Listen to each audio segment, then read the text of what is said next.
Hey everyone, Mr. Sujano here, your source for gaming, tech, emulation, and open source news. Let's get started. Alright, to kick things off, we're talking about Nintendo 3DS emulation with Azahar, and Azahar just got a brand new update. So at the time of filming, Azahar 2123 is the latest update. Now we've talked about this one in previous videos when it was in a release candidate state, and now it's the latest stable version. So if you are a regular viewer of my videos, you're probably well familiar with what's been updated in this changelog, and if you're not, one of the big things here is they've added ROM compression functionality, which supports the following new formats: ZCIA, ZCCI, Z3DSX, and ZCXI. Additionally, on desktop PC, Azahar can be used to compress files, and that is found in the Tools menu. Now for Android, I would say this is a big one. They've implemented secondary screen support for wired and wireless displays. Additionally, for Android, they've implemented playtime tracking. Now there's improvements for desktop Android, Mac OS, and just across the board here. And there are a whole bunch of bug fixes, performance improvements, accuracy improvements, and even more. I would say this is a pretty big release for Azahar. At the time of filming, it's still 100% free and open source. And if you're interested and wanted to learn more about it, like everything we talk about, links are in the description below right at the bottom. I don't hide my sources. And I don't know why I said at the time of filming it's free and open source, because I really don't see this changing anytime soon. And speaking about free and open source, next up we're talking about Swiss. Now for those who may not be aware, Swiss stands for Subscribe to Mr. Sujano, and it aims to be an all-in-one homebrew utility for the Nintendo GameCube, and Swiss just got a brand new update. So at the time of filming, Swiss version 0.6R1913 is the latest update, and this update has a bunch of fixes and improvements and some brand new stuff here. They've added system boot mode option. It also now recognizes the MemCard Pro GameCube. Now we've talked about the MemCard Pro in previous videos, and it's a very interesting device overall, especially for managing game saves. And it's not that expensive. I mean, $45 for everything you get here. If you're interested and wanted to learn more about this, we've talked about it in previous videos, or I'll drop a link in the description below and feel free to check it out. And speaking about stuff that stands for Subscribe to Mr. Sujano, next up here we're talking about Wine, which also stands for Wine is not an emulator. And Wine just got a brand new update here to version 10.13, which I think is very interesting based on what's in it. So it appears there's a fix here for multiple games that were stuck or crashed with a black screen after or before intro, which include Call of Duty Black Ops 2 and Nioh 2, the complete edition. Additionally, there's a fix for the DualSense bumpers, which were registering as 2 buttons on Wine 9.9 and later. There's a fix for Doom 3 BFG edition, which was failing to start, and also for Call of Duty Black Ops 2, there should now be sound. On top of that, OpenGL WoW 64 thunks are all generated. And here is something also brand new, the new Windows Gaming Input Configuration tab in the joystick control panel. And there's even more in here. I would say this is a pretty big release for Wine. And speaking about pretty big stuff, next up we're talking about Nintendo DS emulation with MelonDS. And if you're a fan of the DSi, you might be a fan of this news. There's a brand new post up on Reddit emulation, which I would recommend checking out. And again, like everything we talk about, links are in the description below. But they talk about MelonDS and the huge improvements to DSi. It seems as if there were some big improvements to DSP, and they say here that specific titles, DSi titles, will now run at full speed. And the downside is that this only works with known DSP codes. I'm assuming in the future it's going to get even better. Additionally, DSi games finally received microphone support, and this further closes the gap between DS and DSi emulation. Now the two are on par feature-wise. Obviously, DSi stuff is not perfect and there is still quite a bit of work left to do, but it does seem significant progress has been made, and they do have even more progress on the horizon. I would say this is very exciting for MelonDS. And speaking about stuff that has work ahead of it, next up here we're talking about MX Dream, which is a fork of LX Dream for Mac OS. And MX Dream is still very early on in terms of overall development, but is now available over on GitHub. So at the time of filming, MX Dream version 0.2 is the latest and only release for this emulator. And as for what it contains, they say the Apple Silicon DMG nzipped.app for easy install. I'm not gonna lie, I'm very curious to see where MXDream goes from here. They say it's a very early experimental macOS build of the LXDream Sega Dreamcast emulator, shared just for fun. Expect rough edges, poor performance, and lots of things that don't work yet. Use at your own risk. And speaking about stuff that doesn't work yet, next up we're talking about something that flat out hasn't released, and some stuff that has released. So we're talking about 90s Arcade Racer, and that name may ring a bell because this game was announced a long time ago for the Wii U and never released, and then was rebranded to 90s Super GP and still hasn't released. There's an interesting article about the game up on Time Extension which I would recommend checking out. And it seems the record label behind the music for that game has got fed up with the game not releasing and released the music themselves. So a total of 2 tracks have been released, and I'm curious to see if we end up getting more. And the titles are Burning Clutch and The Thrill of Speed. Let me know your thoughts about these in the comments below if you've listened to them and if they truly are a love letter to stuff like Daytona USA. And speaking about love letters, kinda, but not really. Next up, we're talking about Vampire Survivors.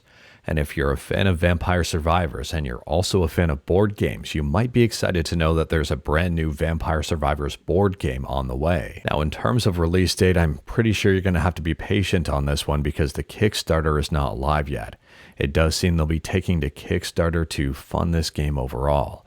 In terms of what the game's going to offer, I'm not quite sure just yet. I'm very curious to see the Kickstarter and the tier levels. It's worth noting that this board game is officially sanctioned by the creator of Vampire Survivors. So they say here, Vampire Survivors is coming to a tabletop near you. That's right, we're getting a board game because playing Vampire Survivors on several digital platforms isn't enough. Kickstarter coming in autumn 2025. Let me know your thoughts about this one in the comments below and if you're excited for a Vampire Survivors board game. And speaking about exciting stuff and stuff that starts with the letter A, for example, autumn and now August. That was a horrible segue, but anyways, here we go. If you're a fan of GNOME, GNOME 49.beta, 49 beta is the latest update. Now, interestingly, this is hot on the heels, or in sync rather, with their birthday. GNOME just turned 28. Or GNOME, I guess, for the newer users of it. I've always known this as GNOME, but I guess it's recently been called GNOME. There is a note, though, they say that this is beta quality software. The release is intended for GNOME developers and beta testers. But if you are interested in the latest and greatest and groundbreaking stuff, then this may be up your alley. And there are a couple of new apps here. They've added Showtime replacing Totem, and Papers replacing Events. Next up, we're time traveling and going from August to September and talking about September 15th. If you're a fan of September 15th and a fan of LEGO stuff, you might be excited about this here. So LEGO Voyagers now has a release date of September 15th. If you haven't seen this game before, I would recommend checking out the trailer because it is super interesting and possibly a lot different than you'd expect from a LEGO game, or right in line with what you'd expect from a LEGO game. It really seems as if this game is intended for 2 people. I mean, they're marketing it as a co-op journey. So if you're a fan of something like It Takes Two and you're looking for that new itch to scratch with a co-op partner, that sounded really weird. But anyways here, if you're a fan of It Takes Two, you might be a fan of this one. It seems very charming to live a life as a Lego brick and solve puzzles and get through the game. Honestly here, I wouldn't be surprised to see this game get nominated for a Game Award, but we'll have to wait and see on that one. It is headed to PS5, PS4, PC, Xbox Series X and S, and Nintendo Switch. And speaking about stuff headed places, next up we're talking about Roblox and Roblox stock and Chris Hansen. So this, I would say, is not a good look at all for Roblox, but it appears that Chris Hansen is going to be covering the Roblox story, and you can probably guess what it's about. There's been a lot of news lately about Roblox, and it seems to have affected their stock price, and I would argue the Chris Hansen announcement really dropped their stock price over the last week or so, 5 days, let's just say. 8.96% the stock has dropped.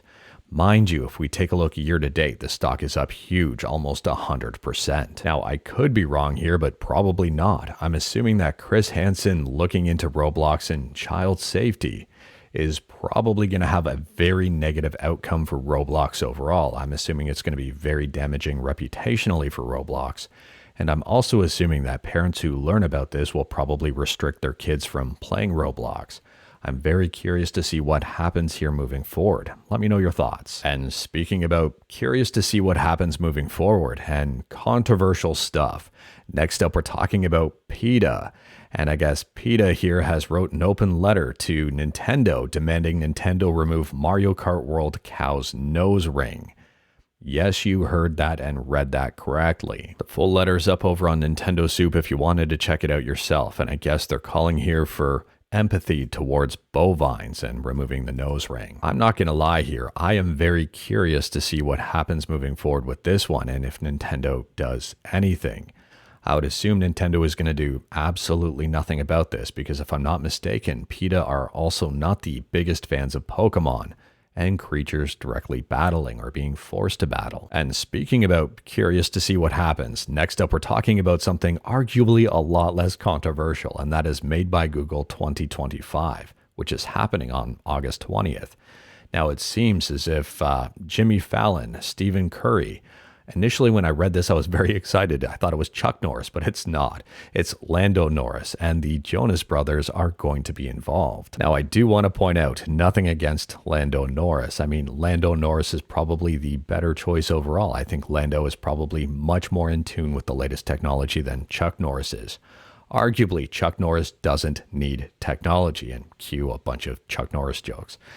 Anyways, here it seems it's going to be a very big event, and if you are interested in it, definitely put it on your radar. And for those wondering, yes, we will be talking about the event after it happens, and I will drop a link to their YouTube page in the description below as well, so you can wait for it or at least know where it's going to take place. And speaking about the future of stuff, next up we're talking about ChatGPT. And there is a big rumor out there and a lot of discussion surrounding ChatGPT and ads. And the rumor is that ChatGPT will be getting ads soon. And it seems that may not necessarily be the case. Are ads off the table? I would say no, based on the statement. But it does seem that ads are not headed to ChatGPT anytime soon. Now, I'd recommend checking out the Android Headlines article for much more context and information on the matter. But listen to this tagline here. OpenAI's head of ChatGPT is confident the subscription model will sustain the AI despite its rapid growth. He stated that ads are not a priority as they could compromise user trust and the product's value. Instead, the company is exploring indirect monetization like a referral-based commerce model. And I would say based on this, it does seem they're trying to make more money, which makes sense because a lot of companies want to make more money. But it does seem that ads may be on the table at some point in time. Now, let me know your thoughts about this one in the comments below, but I'm assuming if they put ads into ChatGPT, it would ruin ChatGPT altogether. I mean, any results you get, I would be questioning whether or not they were legitimate. Not that I already do, but at the same time, whether or not they were legitimate or whether they were pushed by the marketers to say specific things, which I could see happening. And speaking about seeing stuff happening, next up we're talking about seeing stuff improving with Emuze. Now, for those who may not be aware, Emuze is an emulation front end designed to simplify your retro gaming experience. It automates the configuration of each emulator, including seamless gamepad integration and automatic import of games, along with their metadata. And Emuze just got a brand new update. So at the time of filming, Emuze version 0.56.0 is the latest release, and I would say this is a big one. They say in this release, they fully reworked the gamepad integration in Emuze. And on top of that, 26 of the 33 supported systems are pre-configured, and 23 of them are bundled now. And that includes PPSSPP for PSP emulation and RPCS3 for PS3 emulation. If you are interested in this one and wanted to learn more about it, I would recommend checking out their GitHub. It also seems they've updated a bunch of their emulators. And there's also a bunch of bug fixes and even more. Next up here, we're talking about the Nintendo Switch 2, and it seems as if there's a Nintendo Switch 2 patent that's been updated here for a secondary screen. Now, many of you know that the Switch 2 has a USB-C port on the top, and it would make sense that Nintendo would try to do different things to capitalize on that. And a secondary screen, I think, would make sense, but I would worry about the breaking of it. Although I think Nintendo would have a good option to make it durable and not a risk of damaging the system, given the fact that there's probably a lot of younger players with the Switch 2. Anyways, here, unfortunately, there is no official news from Nintendo on this one yet. No official announcement or anything like that. Just speculation and what we have in the patent. And speaking about Switch 2 stuff, last up here, we're talking about fake Switch 2 emulation. Now, we've covered a lot of this in previous videos, but if you were interested in learning more about the situation, including Axiom, Easy on the Ice has a brand new video titled The World's First Fake Nintendo Switch 2 Emulator and How They Did It, featuring a developer interview. But anyways, that is all I've got for you in this one. Straight to the point, all stuff and no fluff. I've already got some exciting stuff to talk about tomorrow, so tune in to tomorrow's video for even more news. We talked about a bunch today. Feel free to discuss anything we talked about in the comments below. If you like this video, leave a like. If you didn't like this video, leave a like. Hit that subscribe button, check out my other videos. Don't tempt fate, save your state.